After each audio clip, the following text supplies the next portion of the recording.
Tinan mo, hindi ka magkakaproblema sa pakinabang pag umpisa pa lang, sinabi mo na kagad lahat ng mga mapapakinabang niya at saka yung mapapakinabang mo rin at the same time. Hindi ka magkakaproblema pag parehas kayong dalawa makikinabang. Pero pag ikaw lang makikinabang, tingnan mo, one-time transaction lang yan. Masyado nang marami sa two times na transaction. Pero madalas na pagkakataon, pag ikaw lang makikinabang, isang beses ka lang makakapakinabang, tas hindi mo na ngayon mapapakinabangan yung tao kahit kailan. Sira na yung pagsasama, sira na yung pagkakaibigan kung meron mang nabuo. Yun ang sagot ko ron. Kuha mo? Matanong ko lang po, tama po ba na unahin yung taba ng utak ka sa pera? Oo. Taba muna ng utak, brother. Kasi i-convert mo yung taba ng utak papunta sa pera eh. Kahit na ano ang gusto mo, makukuha mo pag may taba ka ng utak eh.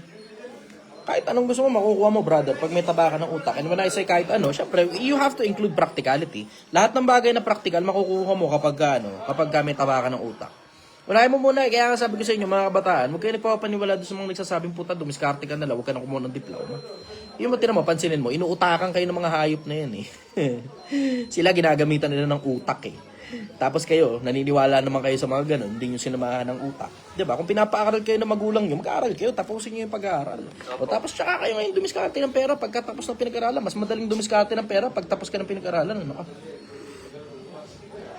Coming from me na ako, hindi nakatapos ng kolehiyo. Kaya nga sinasabi ko sa inyo, mag-aral kayo eh. Isipin mo, kung akong ganitong kataba ng utak, hindi pa nakatapos ng kolehiyo. Mas malayo ngayon na mararating ko sana kung nakatapos ako ng kolehiyo. Tingnan nyo. Diba?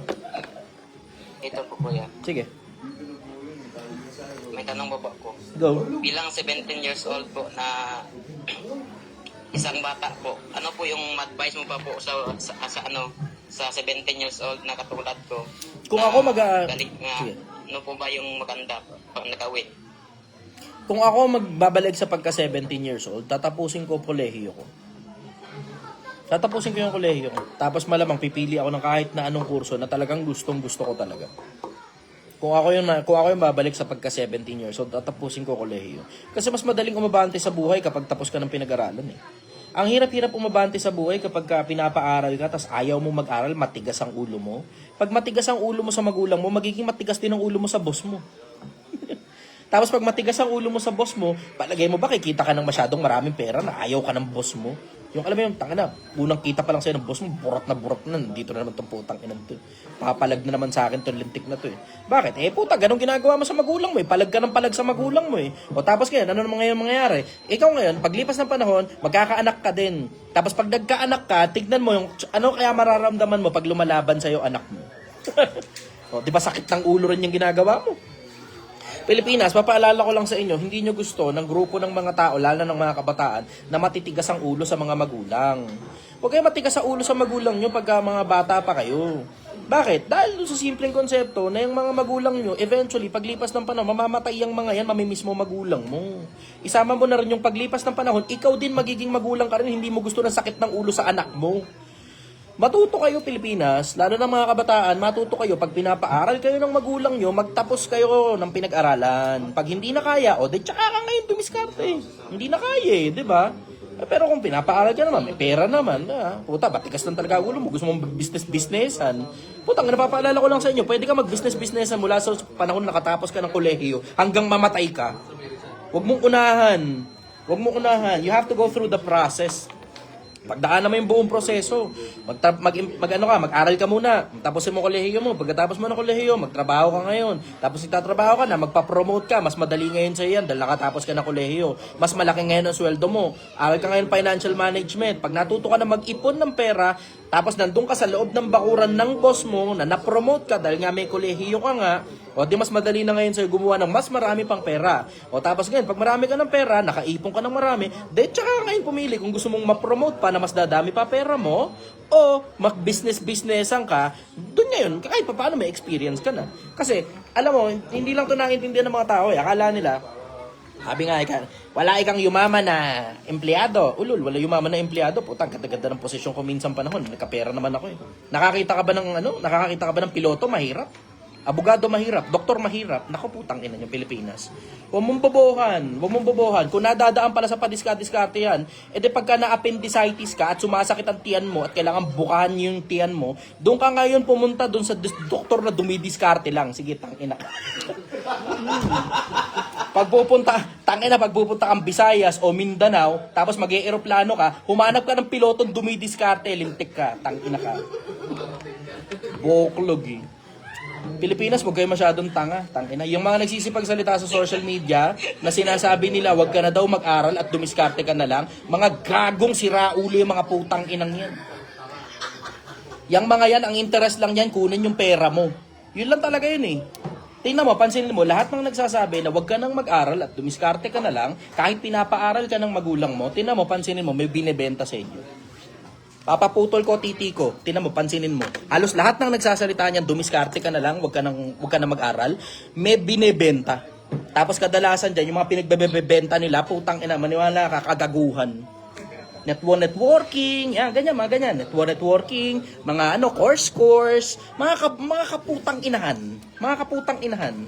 Na sinasabi nila, dyan daw yayaman ka. Tapos tignan mo yung loob ng bakuran nila, wala naman yumaman sa kanila. Sa madalas na pagkakatao, wala. Malaba, may mga pumasok sa kanila, sa loob ng bakuran nila, mga mayayaman na. Tapos yun ngayon yung finiflex nila. Yumaman ka ito dahil sa akin. Dahil sa ganitong kumpanyang networking. Ulul. Tangina nyo.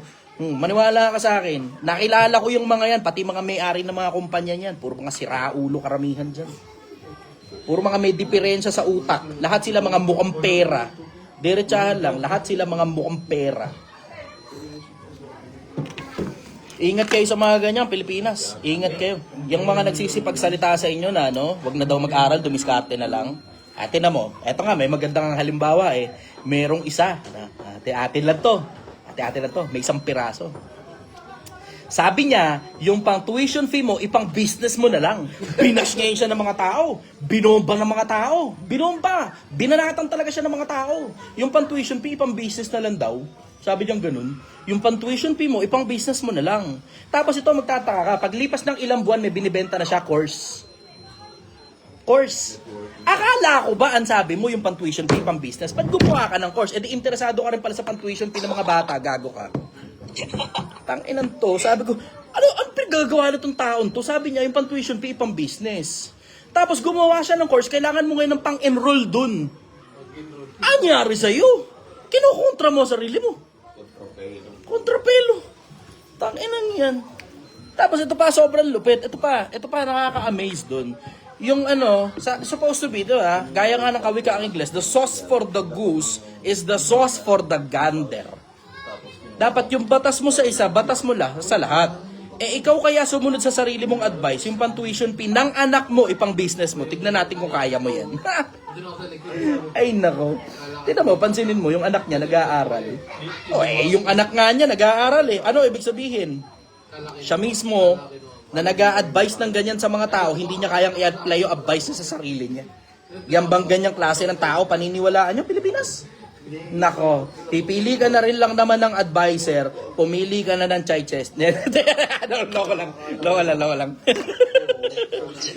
Pumili ka ng matalino. Yung subok, doon, yun ang piliin mo. Kahit hindi ako, pili ka ng kahit na sino, basta subok. Yung may resulta, na yung resulta nila, kitang-kita mo, hindi mo maitatanggi. Diba? Ganun lang naman ang buhay eh. Puta, pipili ka na rin lang naman ng advisor, walang yumaman sa loob ng bakuran niya, tapos ang worst niyan, ang nakakatawa din, yung advice niya, di niya kaya apply sa sarili niya. Putang ina. Ang tindi ng advice mo sa tao, apply mo nga sa sarili mo. Ang tindi ng advice mo para sa anak ng ibang tao, apply mo nga sa sarili mo. Yung pang-tuition fee ng anak mo, pang-business nga natin yan. Sige nga. Anyways. Oh, gago kayo, pinapangalanan yun. Hindi ko na nga pinangalanan eh. Kaya na lang natin ma-figure out ng mga tao yun. Hindi ko na nga pinangalanan. Itong mga to, pinangalanan nyo pa eh. Nako, buhay nga naman talaga. Buhay nga naman. Sarap ng buhay. Anyways, follow-up question, brother. Okay ka na? Hindi pa po. May tanong po ako. Okay. Bakit po yung karamihan sa mga tao ngayong Pilipino, mga buko, tulad po ng like ang gobyerno po, ay yung parang po sinusulan siya, tas para pamalakad, pero pinamagpulit po siya, okay lang po ba yun? Siyempre, sagot ko sa'yo, hindi. Hindi okay. Hindi okay. Hindi ko naman sabing karamihan ng Pilipino boto. Hindi naman ganun. Pero marami lang talaga. Marami. Yun nga yung dahilan kung bakit sinasabi ko sa inyong Pilipinas. Bumoto kayo. Oh. Kailangan ng boto ng mga tao na hindi bayad ng mga politiko. Kasi yung iba, sabi nila, wala na kang pag-asa sa Pilipinas, hindi nila ako boboto. Tanga, pag hindi ka bumoto, lalong walang pag-asa. Bakit? Isipin mo, ang boboto lang, yung mga binayaran ng mga politiko. Tapos yung hindi binayaran ng politiko, tinatamad bumoto. Ulupong, tangina mo. Paano ngayon magkakaroon tayo ng matinong gobyerno? Ang bumoboto lang, mga bayad. Tanginang yan. Pilipinas, wag kayo magkaroon ng ganong logic na wala rin naman pag-asa sa Pilipinas, hindi nila ako boboto. Kailangan nga yung boto mo kasi independent kay. Independent kay. Alam ng mga tao, alam mo na sa sarili mo na hindi ka boboto ng korap. Kaya nga kailangan yung boto mo. Ikaw mismo na nakikinig ngayon na hindi bayad ang boto, kailangan ng Pilipinas ang boto mo. Kailangan. Bakit? Doon lang sa simpleng konsepto, ulitin ko lang uli. Ang mga karamihan sa mga, hindi makaramihan, maraming mga bumoboto bayad. Bayad. So, syempre, boboto nila kung sino man yung nagbayad sa kanila, kung kanino sila nakinabang. O ngayon, yun nga yung dahilan kung bakit lalong kailangan ng boto ng mga taong hindi tumatanggap ng bayad. Bakit? Syempre, iboboto mo ngayon yung talagang pabor sa puso mo na gusto mo talagang klase ng politikong matino at hindi korap. Kasi ay boboto ng mga bayad, korap, tapos ikaw naman na boboto ng matino, hindi ka na lang boboto dahil ayaw mo. Paano ngayon? Hindi automatic na panalo na halos yung korap. Diba? Yun ang masasabi ko ron tungkol doon sa ganung angulo. Follow up, okay na? Ito po, brother. Okay. Ang kuya, hindi po ito tanong.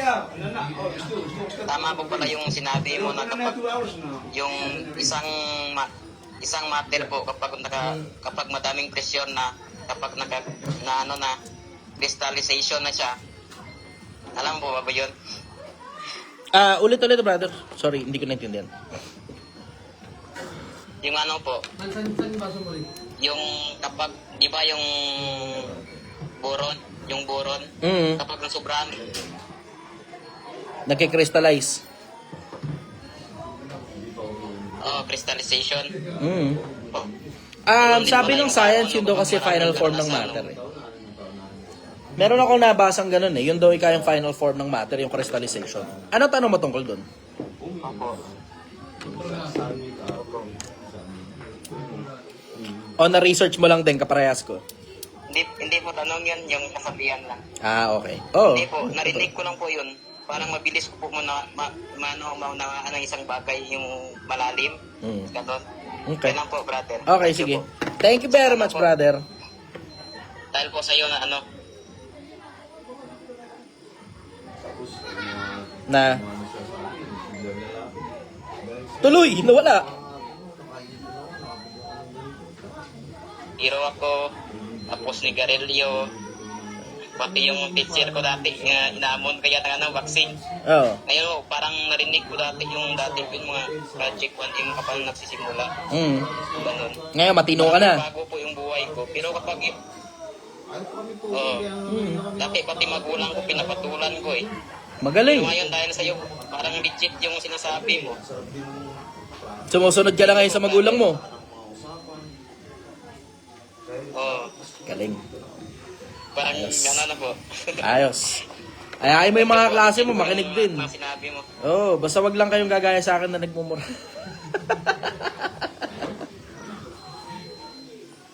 Thank you very much, brother. Bye-bye. Okay, bye. Paalam. Si Goku. Ayos, next tayo. Next.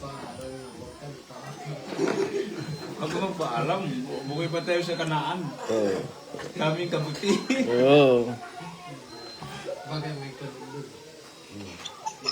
Mac, hello brother. Kamusta? Ang balita, taga-saan ka? Taga-Taytay. Taytay. Okay, kapitbahay. Ano tanong mo? Ano kayo, Tay? Kamusta ka muna? Eto, masaya. Nandito ako ngayon sa Buskalan. Okay, Charlie nandito. Hello everybody. Hello. Ang ganda rito. May rice terraces din sila dito. Tapos ang presko ng hangin. Pakiramdam ko nga, bumata ako eh. Ang ganda rito. Puta, yung buong lugar naka-aircon. Centralize. Takina, pag nagbukas ka ng electric pan, mangingisay ka sa lamig. Pakiramdam mo na, sa freezer ka eh. Oh, yung tubig dito, libre lang, galing sa bundok. As in, unlimited. Oh, wala silang gripo dito, hindi uso. Hindi uso, as in, tuloy-tuloy lang talaga na dumadali yung tubig. Ang galing. Oh, tapos sobrang lamig dito. Yung itlog ko umuurong. Ano tanong mo, brother? Ano kaya, Chay? Ano lang, nakaipon na ako eh. Ay, Hanggang galing. 200. Puta, good job. Ayos. Bago ka makinig sa akin, magkano ipon mo? Ngayon, may 200k na. Hindi, bago ka nakinig sa akin, magkano ipon mo? Wala. Ano na ako nun? 14k, bauna ako nun eh. Tang ina, baong ka? Baong ka sa utang dati? Ano, baon lang ako sa ano. Mahilig ako gumastos dati. Nung di pa ako nakikinig sa'yo eh. Ina, saya ko. Yes! Ayos, may naipanalo uli ako isa pang tao. Maligaya. Maligaya. Buti nga, nakilala kita eh. Nakilala kita kayo. Ayos, happy ako. Salamat. Na-appreciate kita. Sobra. Galing. Huwag niyo na pag-usapan yung hilig ko. Putakinan nyo naman eh. Parang kayong gago eh. Anyways. Sige, tuloy brother. Dati kasi Kuya Chay, galing ako kala-update kasi sa Pilipinas dati, walang matitino na masyado nagpa-vlog. Doon ako galing sa kala-update. Pero napansin ko, may binibenta silang course. Hindi naman ako sumali nun. Nakikinig lang ako. Nakilala ko naman kahit pa paano. Naging mabuti na rin ako kahit pa paano Kuya Chay. Ay, galing. Napakagaling. Napakagaling. Ayos. Maligaya ako, brother. Maligaya ako. Papa ko, ano dati, wala masyadong ipon eh. Tapos mahilig pa siya magsabong dati. Ngayon nakaipon na siya ng 500. Nanay mo? Kaya ba kami? Tapos papa ko. Papa mo? Nakikinig din siya sa akin? Hindi, pero may ano yun eh. Parang parehas mo din eh. Suwabe. Nakaipon na siya. Ano tinuruan niya lang din ako paano mag-ipon. Kasi dati sinasabi niya sa akin yung kaso nga lang, hindi pumapasok sa utak ko. Kasi parang pamilyar na ako kay papa. Pero nung narinig ko sa'yo, dun. Minsan kailangan lang talagang marinig sa ibang bunganga eh. Oo nga eh. Oo. Kasi dati wala talaga. Totoo. Yun nga yung pansin ko eh. Kahit dito sa Pangasinan, meron akong mga nakausap dito na alam mo yun, paulit-ulit lang daw na sinasabi ng asawa nila o ng nanay nila yung mga bagay na sinasabi ko. Totoo, wala naman talaga akong bagong bagay na sinasabi. Reiteration lang yun ng mga dating bagay na tinuro sa atin ng mga matatanda. Yung mga matatanda, magagaling na mga tao yan. Tumanda na nga sila eh, di ba? O ngayon, yung mga pinagsasabi ngayon ng mga matatandang magagaling, yun lang yung inuulit ko. Wala namang bago eh. Yun lang. Minsan kailangan nyo lang talaga marinig galing sa ibang bunganga para makinig kayo doon sa sinasabi ng magulang nyo. Minsan ganun eh. O yan ngayon. Gumana ngayon yung mga pinagsasabi ko sa internet. May 200,000 ka na. Wow, galing na. Ayos. Good job, brother. Dati Kuya Chay, ako yung nagtanong sa'yo, nakaipan na ako ng 100. Oo. Nangangatin ako, bumili ng big bike. Naalala mo ba? No, naalala kita dati. Oh, hindi ka bumili, no? Oo, Oh, kaya kita mo ngayon, mas marami ka ngayon pera. Buti hindi ka bumili. Kapritsyo lang yan eh. Napakagaling mo, napakagaling mo. Pag naka 1 milyon ka, o di pwede ka ngayon kumurot ng 200,000. Ayun nga. Oo, kasi ang mahirap dyan, pag yung buong pera mo, ibinili mo ng kapritsyo, babalik ka uli sa wala. Pag balik mo ngayon sa wala, nakakatamad na ngayon mag-ipon ng panibago. Pero pag yung malaking pera, nabawasan ng konting-konti lang, okay lang. Okay lang. Oo, kasi ramdam mo, marami ka pa rin pera. Versus yung babalik ka sa wala, tapos ubus lahat ng pera mo dahil sa kapritsyo, nakakatamad bumalik sa wala. Putang ina, nakakatamad. Nakakatamad bumalik sa baba. Ang hirap-hirap pag nasa baba ka. Nakakapagod Kuya Chay. Oo, nakakasuya eh. Isipin mo, nasa 200,000 ka nga. Tinan mo, nakakapagod na, di ba? Eh, isipin mo, kung babalik ka pa sa wala, may big bike ka nga, wala ka naman pera. Tanginang yan, pangit. Oo. Question, brother, go. Ito Kuya Chay, yung napansin ko lang din kay Doc Willie, yung mga nag-a-advise pala siya dati. Ngayon ko lang din napanood. Yung mga advice niya sa pera, halos same mo din pala. Doon nga kasi kayo sumangguni sa mga matatandang tao. Huwag doon sa mga putang ina mga networker at saka mga scammer sa internet na mga tangina may binibenta lang naman sa inyo kaya nagsisipagsalita. Tingnan mo muna. Alam mo, huwag nyo kakalimutan Pilipinas. Ito lagi yung huwag nyo kakalimutan. Makinig muna sa akin lahat. Makinig muna sa akin lahat. Makinig muna sa akin lahat. Sa akin lang muna sandali atensyon ninyo. Malaking pakinabang ito sa inyo. Type yes kung nakikinig ka. Type yes kung nakikinig ka. Akin muna sandali ang atensyon. Meron ako isa sa mga pinakamalalaking bagay na ituturo sa inyo tungkol sa mga taong nagsisipag-advise sa inyo. Akin muna sandali ang atensyon. Akin muna. Type yes kung nakikinig ka. Mapapakinabangan mo to hanggang mamatay ka, Pilipinas. Mapapakinabangan mo to hanggang mamatay ka. Ito nakakalimutan lang eh. Pero ito dapat talaga, alam na alam nyo dapat ito eh. Alam nyo dapat ito. Hindi lahat ng tao alam ito. Ito pa, mas worse. Yung ibang mga taong alam ito, nakakalimutan mayat-maya. Mayat-maya, nakakalimutan. Akin muna sandali attention. Ata. Pilipinas, pag may pakikinggan ka na isang tao nagbibigay ng advice, lagi mo titignan, bakit ba nagbibigay ng advice etong taong ito? Bakit? Bakit? Tignan mo yung intention. Lagi mo titignan intention. May mga tao sa internet nagbibigay ng advice, hindi naman ikakabuti mo eh. Hindi pagmamalasakit ang cost ng pagbibigay ng advice ng mga tao sa internet. Sa internet, napakabihira ng mga taong nagbibigay ng advice para tumino ka. Karamihan dyan sa internet, nagbibigay ng advice kasi para sa bulsa nila, diretsahan. May binibentang package, insurance, may binibentang course, may binibentang networking, may binibentang franchise, may binibentang kahit ano may binibenta. Kahit ano may binibenta. Yun ang dahilan kung ba't sila bibigay ng advice ko. No? Hindi lahat ng mga tao dyan sa internet credible. Hindi. May mga iba dyan sa internet, ililigaw ka sadya. Sadyang ililigaw ka. Akala mo yung matututunan mo sa kanila, katinoan. Akala mo makakapakinabang ka sa mga bagay na natutunan mo sa kanila. May mga tao sa internet, sadyang inililigaw ka. Sinasadya nila yung panliligaw sa'yo. Halimbawa, pinakamagandang halimbawa lang eh. Yung nagsabi na ang sabi yung pan-tuition fee, ipang-business. Tignan mo nga kung magandang advice yan. Kahit sa sarili niya nga, anak, hindi niya ma-apply yan. Mga tao nagsisipagsabi sa internet, yung pan-tuition fee mo, ipang-business mo na lang. Yung mga tao nagsasabi sa internet, huwag ka nang mag-aral, dumiskarte ka na lang. Tangina, sinasadya nga nilang pabubuhin ka eh. Tapos makikinig ka sa ganyang klase ng mga tao. Tinan mo, yung isang araw di ba? Kita nyo, hindi na masyadong sikat ngayon sa internet. Tapos every time na lang gumagawa siya ng konting kibot, konting kilos, lagi na lang nadadali siya ng kung ano man. Noong nakaraan, nadali ng LTO. Susunod, nadali naman ngayon ng BIR. Tinan mo, pansinin mo. Diba? Konting kibot, nadadali siya. Tapos, may inilabas pa si Kiko Barsaga. Puta, konektado pala siya kay Diskaya. Ulupong, kaya pala napakayaman mong hayop ka kasi konektado ka pala sa kurap na putang ina. Diba? Tapos yan ngayon ang pakikinggan mong advice. Puta, pag nakinig ka sa advice ng mga ganyang klase ng tao, hindi ka pabuti, pasama ka. Pasama. Hindi ka pabuti, pasama. Ingatan ninyo ang sarili nyo sa pakikinig ng mga advice ng mga taong nasa social media. Pilipinas, talinuhan mo. Halos lahat ng nagbibigay ng advice sa social media, merong hindi lahat ng tao nagbibigay ng advice sa social media diretso, nagmamalasakit sa'yo. May mga ibang nagbibigay ng advice sa social media, ikakapahamak mo yung advice na binibigay nila. Ikakapahamak mo. Hindi lahat pakikinggan mo. Comment daw. Sige. Huwag kayong makikinig masyado sa mga matatanda kasi yung mga tanga tumatanda rin. Yan nga yung sabi kanina Maribeli. Pero alam mo, ito versus social media. Hindi naman lahat ng nagsasalita. Actually, halos wala masyadong matatandang nagsasalita sa social media. Napaka-konti kung meron man. Karamihan sa mga nagsisipagsalita at nagbibigay ng advice sa social media, puro mga kabataang siraang ulo.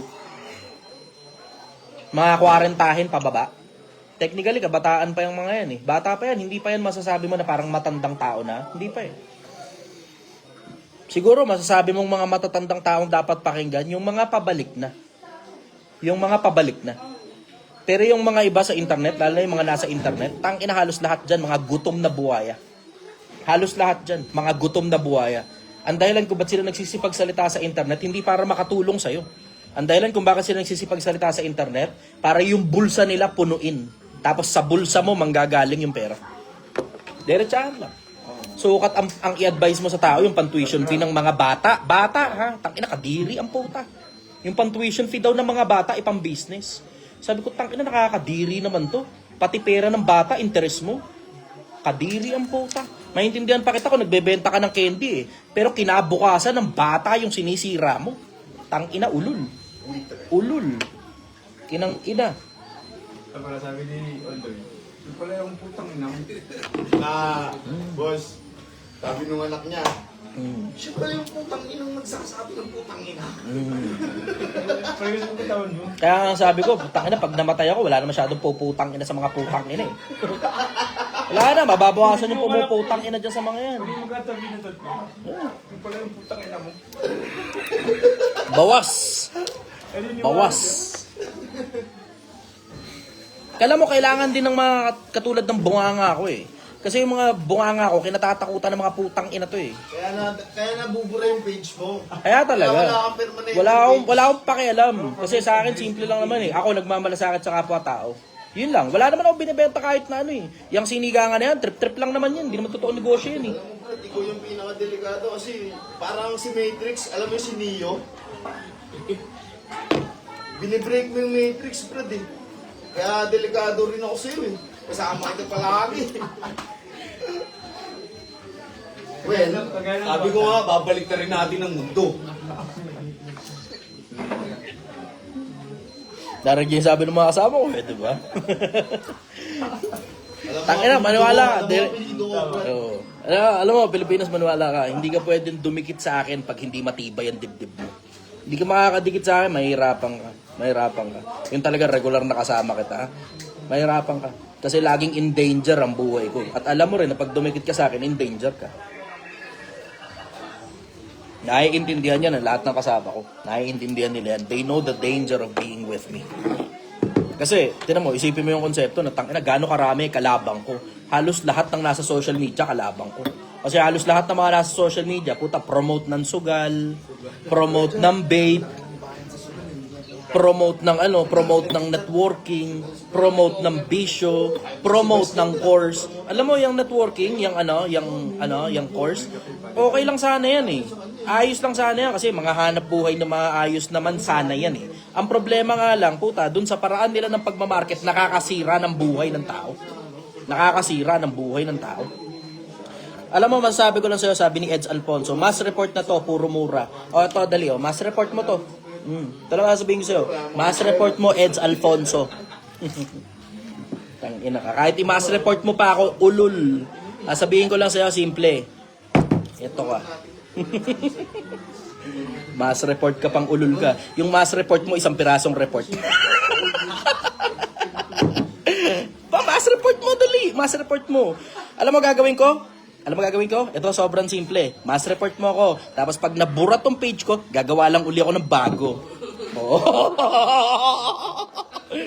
Wala kang kayang gawin sa akin, ulul. Wala kang kayang gawin sa akin. Ganyan kakalakas mag-trip kahit wala kang tama eh, no? Oo, syempre. Ganun talaga pag nagmamalasakit ka lang sa kapwa, di ba? Oo. Kaya kita sinasamahan, brother eh. Kasi siralan talaga ulo natin pare-parehas. Edit ka nga.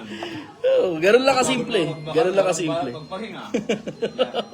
Oh, Mac, follow-up question, go. Ayun. Kuya Jay, ano nga pala yung sinabi mo kanina sa networking? Yung bata pa ako, Kuya Jay, nung 14 pa lang ako, nasali ako sa networking. Yumamang ka ba? Wala. Tingnan ba, isipin mo doon naglabas ka ng pera, di ka yumaman. Sa akin, nakinig ka lang. Kinilusan mo lang, wala kang nilabas na pera sa akin, baka nga di ka pa nakakabili ng sinigang ko eh. Pero tingnan mo, umalagwa ka na. Nakabili na ako. Nakabili ka na ba? Oo, ano yung pala yung may ano pala ako sa'yo, yung sa may pangalawang pwesto. Pumunta ka na sa pangalawang pesto. Oo, nabigyan kami ng yung adonis mo. Medyo Harap, no? malamig. Malamig. Oo. Ganun talaga yun, papainit mo lang uli. Kasi hindi pwedeng sobrang init. Ang sistema kasi nung adonis na yun, pinapalamig muna yung sinigang sa ilalim para mailapag yung adobo sa ibabaw. Pag sumobra ngayon ang init ng ilalim, ang nangyayari, yung adobo sa ibabaw lumulubog. So dapat saktuhan lang. Sabi ni Eds Alfonso, putya, wala na sense. Para sa walang sense, halos 200 na nanonood sa akin, no? Ikaw, Eds Alfonso, ilan na nanonood sa'yo? Oh, kantit. Follow-up question, brother. Go. Tapos, ito Kuya Jay, ito yung last question ko na. Yeah. Anong mapapayo mo sa mga kabataan katulad ko para sa susunod na Pilipinas? Ganda. Una, talinuhan nyo ng gusto. Talinuhan nyo ng gusto. Tabaan nyo utak nyo. Kahit ano magagawa ninyo within the boundaries of practicality kapag mataba ang utak mo. You can convert that. If you have wisdom, you can convert that into money. You can convert that into power. You can convert that into fame. You can convert that into love. You can convert that into hate and everything that comes along with it. Kahit na anong gusto mo, as long as within the boundary of practicality, makukuha mo. Paglintik ang talino mo, maniwala ka, mamahalin ka rin ng mga tao pag resultado ka at alam mo paano mo iposisyon ang sarili. Yun talaga yun. Karamihan naman sa atin, diretsahan, naghahanap lang naman ng pagmamahal eh. Kahit naman to si Eds, Ed Sheeran, Eds Alfonso, naghahanap lang naman ng pagmamahal yan, kaya ganyan ang bunganga niyan eh. Diba? Lahat halos ng tao, naghahanap lang ng pagmamahal. Makukuha mo pagmamahal ng tao kapag lintik ang talino mo. Huwag ka lang kupal. Basta alam mo lang paano ipoposisyon yung sarili mo. Ganun lang. Huwag ka lang magiinom na sobra tapos magmamaoy ka. Tanggal talaga.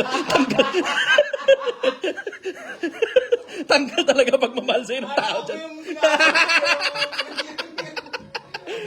Nag-react ka. Wala akong sinabi. Ito kausap ko. Nandito. Ito sila, oh.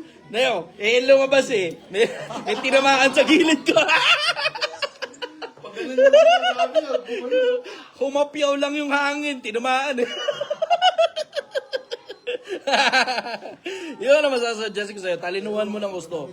Malaman mo lang kung paano ipoposisyon yung sarili mo.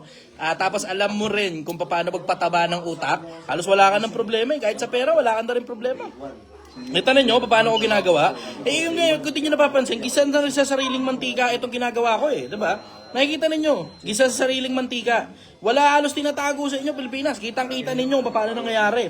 Yung sinigangan, every now and then, may mga maliliit akong charity na akin, tahimik na lang. Doon ko kinukuha yung pera sa sinigangan. Tapos, nakita nyo kung paano ko ngayon nagtatravel ngayon sa buong Pilipinas, diba? Saan ko kinuha? Doon ngayon sa kasikatan ko sa social media na magpo-promote ako ng mga matitinong mga hanap buhay. Sila ngayon yung nag-sponsor ng mga bagay-bagay. Meron ako sponsor ng motor, big bike. Meron ako sponsor ngayon ng iPhone. Ito, si Kitang Aya yung sponsor ng iPhone ko. Tapos, may sponsor ako na 50,000. Tapos, alam mo yun, diba? May pera eh. May pera, may big bike, may iPhone. Kompleto, nakikita ninyo. Hindi ko alam mag-promote ng sugal. Hindi ko alam mag-promote ng sugal. At kung sakali man na gusto ko magpayaman sa social media, I also have that capability. Diba? Nakikita ninyo, sa taba lang ng utak. Taba lang ng utak. Pero hindi ko lang talaga yung konsepto na sobrang peperahin ng gusto. It's just not for me. Hindi talaga para sa akin. Natotoxican ako sa sarili ko. Pag lahat lang ng bagay, puro pera. Natotoxican ako sa sarili ko. Maligaya ako na every now and then. Gawa lang ng konting butil dito, konting butil dyan. Tapos pasyal, ikot ngayon. Ikot. Tapos makakakilala ng mga bagong tao. Hindi na ako interesado sa pasyal. Ang interest ko yung makakilala ng mga bagong tao. Yun ang interest ko. Pecha. Salamat ha. Shoutout, brother. Pa-shoutout mo nga si Kuya Charlie sa mga... Shoutout ulit, Kuya Charlie. Kuya Charlie. Kuya Charlie. Hello. Talikod ka, Kuya Charlie. Talikod ka. Nasa likod mo yung branding eh. Yan. Yan. Charlie knows. Charlie knows. Yan. Ha? Dito sa Puskalan. Hanapin nyo lang si Kuya Charlie. Si Kuya Cha. Okay. Yan. Follow-up question, brother. Okay na Kuya Chay. Salamat po. Thank you very much, brother. Bye-bye. Okay. Gano'n na ba ako katagal din sa TikTok? TikTok? Mayroon ba akong TikTok? Ilang minuto na ba ako rito? Hindi ko makita kung ilang minutes na ako eh. Hindi ko makita kung ilang minutes na ako. TikTok, makikisuyo nga ako sa inyo. Meron ba dyang makasulat dyan sa end ninyo? 1 hour na mahigit. Okay, sige. Dalawa kasi live ko. Isa sa Facebook at saka isa sa TikTok. Isa sa Facebook at saka isa sa TikTok. Dalawa yung live ko. Okay, Japanese something. Hindi ko mabasa yun. Brother, taga saan ka? Hello, sir. Ay, babae pala. Hello, sister. Good evening. Taga saan ka? Dito sa Cagayan de Oro. Cagayan. Okay, pupunta ako dyan. Stay put lang kayo next year na yan. Ano tanong mo? Tanong ko lang sa'yo, sir. Di ba lahat naman tayo mamatay? Tanong lang, sir, di ba gusto mo din mamatay na?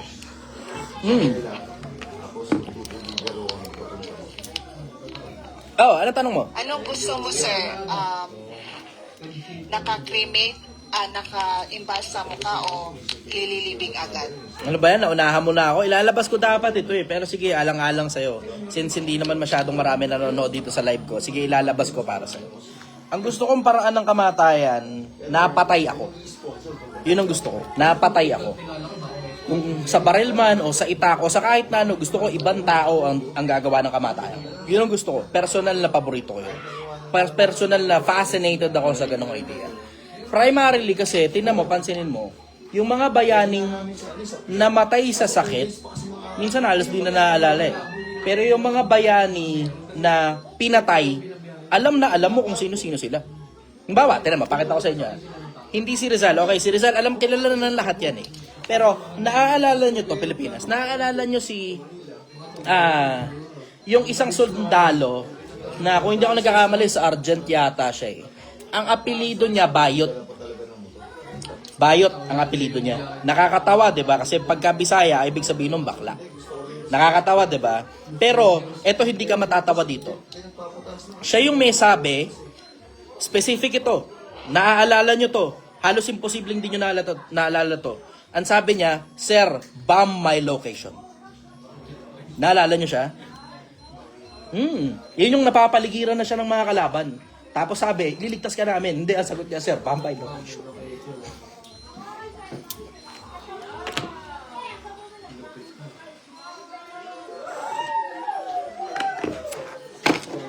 Buong loob, no? Para siyang sinetero. Kailangan mo sinetero. Tinan mo, naalala nila Marawi Siege. Marami yung, Baka hindi mo na naalala yung apelido niya. Pero naalala mo yung huling linya niya. English na siguro. Yun, specific. Yun ang gusto ko. Oo.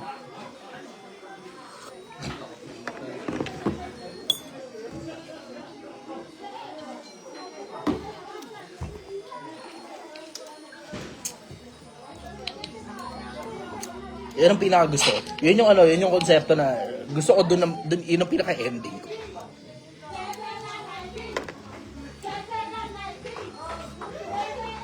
Pero syempre, obviously, nakadepende naman yung pagbibigyan ka o hindi. Diba? Pagbibigyan ka ng Diyos o hindi. Pero, tinatanong mo kung ano gagawin sa katawan ko.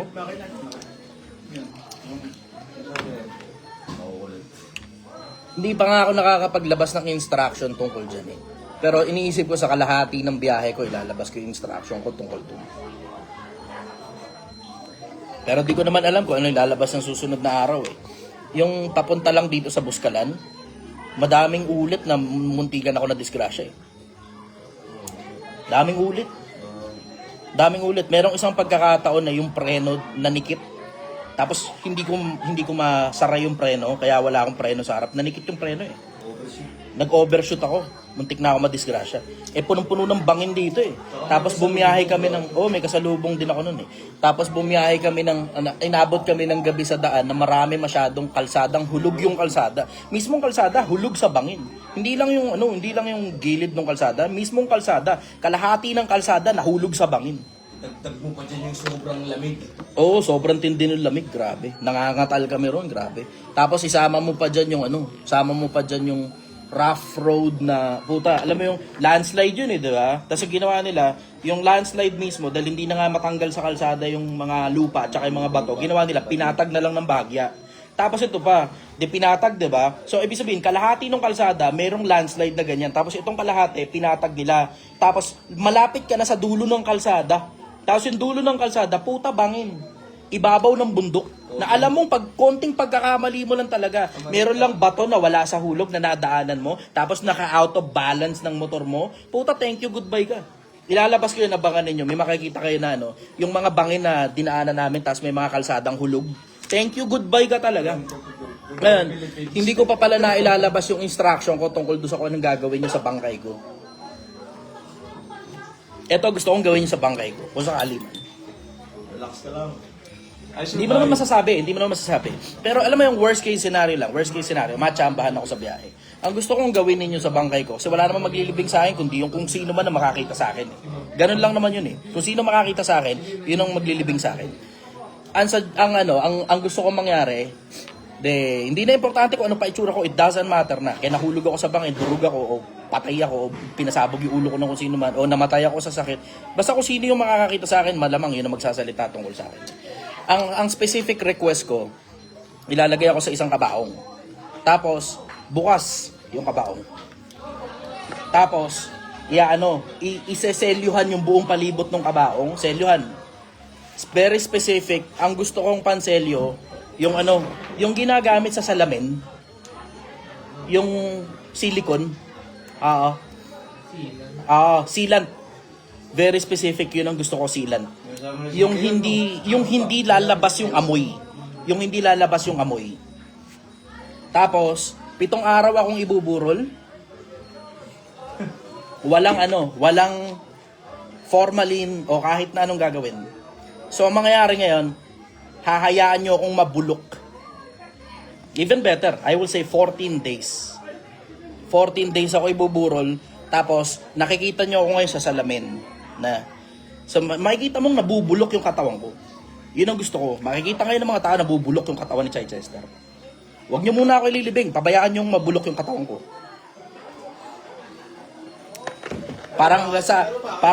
Para hanggang sa huling sandali makakapagturo pa rin yung katawan ko. Kahit gaano ka pa kadakila, mamamatay ka rin.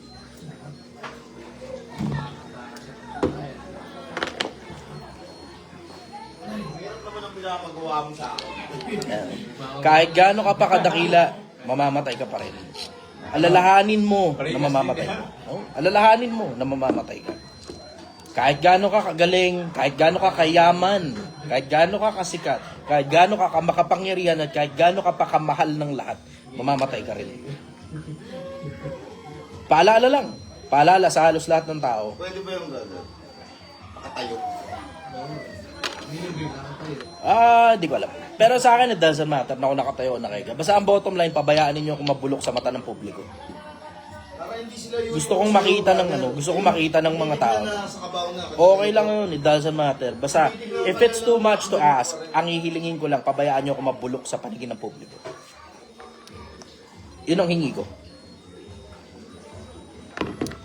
Ang hingi ko, hayaan nyo akong mabulok sa paningin ng publiko. O sino man ang bibisita sa akin, dun sa huling sandali na yun, makikita nyo na bubulok ako.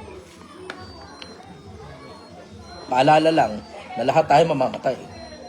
Lahat tayo haharap doon sa gumawa sa atin. You make sure you're doing something good for yourself. Yun. Walang nag-iisip ng ganun eh. Lahat sila gusto nilang makita sila ng mga tao na maayos yung itsura nila nung patay na sila. Ako hindi, gusto kong makita ng mga taong bulok na ako. Yung katawan ko nabubulok na, kinakain ako ng uod. So walang mag-iimbalsa mo ng katawan ko, very specific ang request ko. Walang mag-iimbalsa mo ng katawan ko, tapos pabayaan ninyo kung mabulok sa paningin ng publiko. Yun ang gusto ko. Pero bihira kasi yung bihira yung katulad nung sa akin na meron akong gustong ituro sa mga tao eh. Kasi, alam mo, karamihan sa mga tao, sa kamatayan nila, gusto ko ilibing sa tabi ng nanay ko, tabi ng tatay ko, tabi ng asawa ko. Sa akin, it doesn't matter kahit saan. Basta bottom line sa akin, ang gusto kong mangyari, pabayaan nyo ako makita ng mga tao na nabubulok na ako. Picturean nyo ako. Nakikita na yung pinakain ako ng uod, picturean nyo ako, ikalat nyo sa internet yung mukha ko na nabubulok. Yun ang gusto kong mangyari. Para maituro sa mga tao na maalala mo na mamamatay ka. At hindi lahat ng panahon sa'yo. Hindi lahat ng panahon sa'yo. Yun. Ganun lang talaga kasi raulo ko. Ganun lang talaga ako kasi raulo. Kasi iniisip ko dati... Para mo akong binigyan ng instruction Baka madali ka masyado, bro. Kaya iniisip ko nga dati, alam mo, ganda nung yung sa Vikings eh, diba? Nakita mo yun? Yung katawan mo, lalagyan ng coin dito, tapos papaanod. Tapos, archer. Na may apoy. Tapos susunugin ka ngayon sa gitna ng dagat, tapos makikita na lumulubog ka. Ang ganda nun. Kaso, wala nga lang maituturo masyado yun. Maganda lang yung kamatayan mo kasi mababalitaan ng mga tao. Tapos sa Manila Bay ka din. Manila Bay, Pero hindi, mas prefer ko na, diretso, hindi na importante kung saan. Basta bottom line sa akin, gusto ko makita ng mga tao na bubulok yung katawan ko. As a form of remembrance, memento mori. Remember, you must die. Remember, you must Ayaw mo die. man na magpahinga, patay ka na. Ayaw mo rin magpahinga? No. Patay na ako, nagtuturo pa rin yung katawan ko sa mga tao.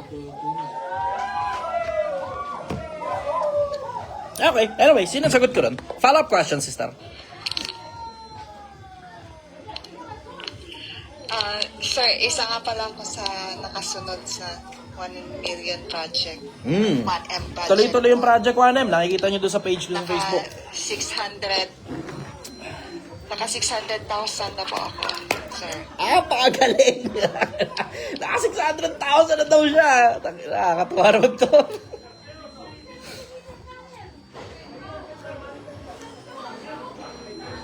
Charlie, nag-comment to. Yung boy, parang walang nangyari ah. Ang saya ko. Sobra. I love you, sir. I love you too, sister. Napakasaya ko. Gumagana. Ganun pa rin ako. Gumagana yung pagmula sakit ko sa kapwa-tao. Taong tayong Napakasarap. better man, brother. Project natin yan, Napakasarap. Napakasarap. Kaya na lang Ang sarap ng pakiramdam na ano. Yung pagmamalasakit mo, may binubunga. Kasi, wala naman talaga ako ibang interest eh. Yun lang talaga ang gusto kong mangyari. Makita kayong maging maayos yung buhay niyo. Hindi na importante kung hindi kayo bumili ng sinigang. Diba? Hindi na importante kung, diba? Kasi iba kaya may ginagawa, bebenta ka sigang. Takina, wala nga akong delivery. Putay, sinigang na yun, walang delivery yun. Ano ka? Kailangan mo literal na pupunta ka dun para lang makabili ka ng sinigang. Pero sabihin mo na parang merong grab food. Walang grab food dyan. Takina. Hindi ka talaga makakabili niyan, maliban literal, pupunta ka talaga dun sa Rizal. So alam mong hindi talaga yan pera-pera. Hindi yan pera-pera. Puro aral lang yan. Isipin mo nandun ka na nga lang sa Taytay, napakalapit mo na lang, katabing bayan ka lang. Hindi ka pa makakabili, maliban pupunta ka talaga ng Angon. Diba? Naka Metro Manila ka, di ka makakatikim niya, maniwala ka. Aakyat ka ng bundok para lang makatikim ka ng sinigang. Aakyat ka ng bundok.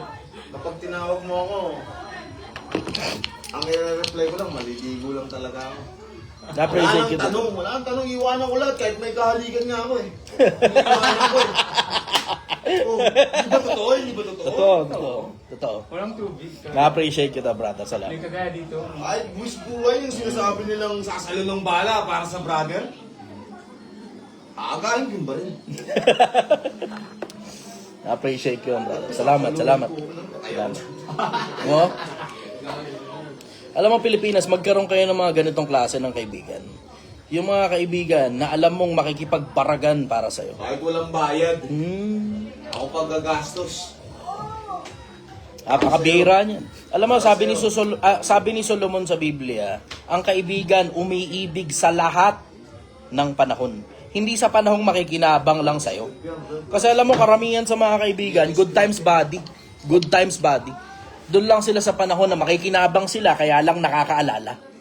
May mga ganong klase ng mga tao good times body. Tapos pag panahon na ikaw yung nahihirapan, putal, ang sagot sa'yo lagi, busy sila, busy. Busy. Putang inang busy yan. Yung lumalabang ka ng ubusan para sa kanila, OFW ka, lahat na meron ka, bibigay mo para sa kanila. Tapos kailangan mo lang ng konting oras mo dahil nalulungkot ka nga ron sa abroad, hindi ka mabigyan ng oras, putang ina. Putang ina.